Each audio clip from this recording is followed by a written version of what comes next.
Jyothirgamaya is an eye to the blind. Now, when I mean an eye to the blind, I don't mean that we miraculously give the blind sight, but we give them their inner sight. We give them opportunities to see from their inner eyes, which does not exactly mean their physical eyes. At Jyothirgamaya, we endeavor to bring the blind out of their comfort zones. How many blind people are just within the four walls of their houses, not allowed to come out? I mean, they can be compared with birds in a cage. I mean, once you let a bird inside a cage, I mean, he's not allowed to come out. He's just stuck there. I mean, someone gives him food or gives him something and he's just satisfied. That's how the blind are treated. Their homes, they're just stuck there. People give them food, they give them water, they give them clothes. I mean, there are two ways which parents treat the blind. One is extreme overprotection and extreme negligence. Now, overprotection, I mean that they're not allowed to come out, they're not allowed to do anything for themselves, and they're just made to be useless. And negligence is that their parents don't even want to educate them or want to rehabilitate them, and they believe that they don't have any capabilities at all. So at Jyothirgamaya, we want to bring out their capabilities. We give them training in various skills. First of all, we train them in orientation and mobility.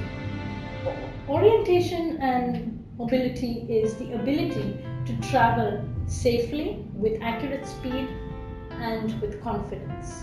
In orientation mobility, we teach them how to use a white cane. A white cane is a stick which enables the blind people to walk. We can find and detect obstacles. I mean, we can't detect what exactly the obstacle is, but at least we know that something is on the left side, something is on the right side, something is in front of us. So when we walk, we avoid banging or colliding into something. So that's a very important aspect. I mean, before any other training, we give most importance to this, because if a blind person gets a job somewhere, he has to be able to travel to office. And if he has to travel, he has to know mobility. He has to know how to use a white cane. He also has to know how to board public transport. We teach them how to travel in the bus, how to get inside the bus, how to ask the bus conductor where he wants to alight, which place is this, how to get his ticket or show his blind pass. I mean, we give them that kind of training so that they don't have to just stand there and wonder what to do. So we train them in orientation mobility, boarding public transport. We also teach another new aspect which is not generally taught in India, and that's echolocation. Echolocation is to detect by sound. I mean, you may not actually detect what the obstacle is, but just by clicking your fingers or clicking your tongue like this, you know that you're in front of something or you're approaching something. It may be a wall, it may be a tree, it may be a room with a lot of echo, it may be an open space. If you click your fingers and you don't hear any echo, then it means that you're in an open space. So we also give a slight introduction in that field too, echolocation. Besides this, we need to teach them how to work, how to earn their livelihood, and that is technology, assistive technology. Earlier, computers and Android phones and all these things were unheard of. And when they were heard of, the side would think that, only we can use these things. But no, the blind can also use computers. They can use them with the help of a screen reader, NVDA, non-visual desktop application. And there is also another screen reader called JAWS, Job Access with Speech.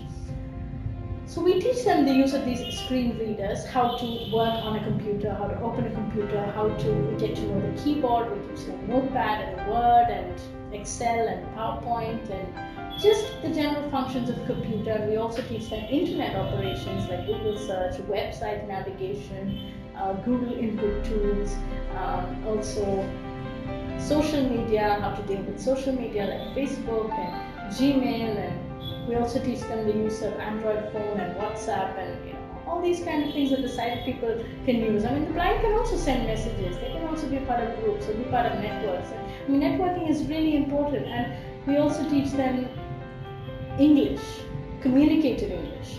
I mean, how to talk in English. I mean, if a blind gets a job in a call center or in an office, I mean, he should know how to speak, how to communicate. So we teach them basic communicative English. We don't go boring them with the grammatical aspects. I mean, we do teach them some grammar, but then we focus more on communicative English or social English, as we may call it. Blind people are often lacking in exercise here in India. I mean, they often need to just sit, and as a result of that, their limbs grow weak because they're not walking, they're not exercising. So we have also started yoga training.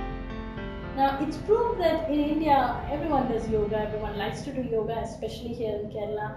Yoga is really famous, but besides that, it's scientifically been proved that yoga improves our concentration level. It helps us to think clearly, to be more focused. It also improves our breathing. It improves our health also. It's medically also good to do yoga. So we've introduced a few yoga techniques which we teach the blind people so that they may practice it at their leisure time. So this is what we do in Jyothirgamaya, and I would welcome any blind person to come forward and get trained. We are there for you.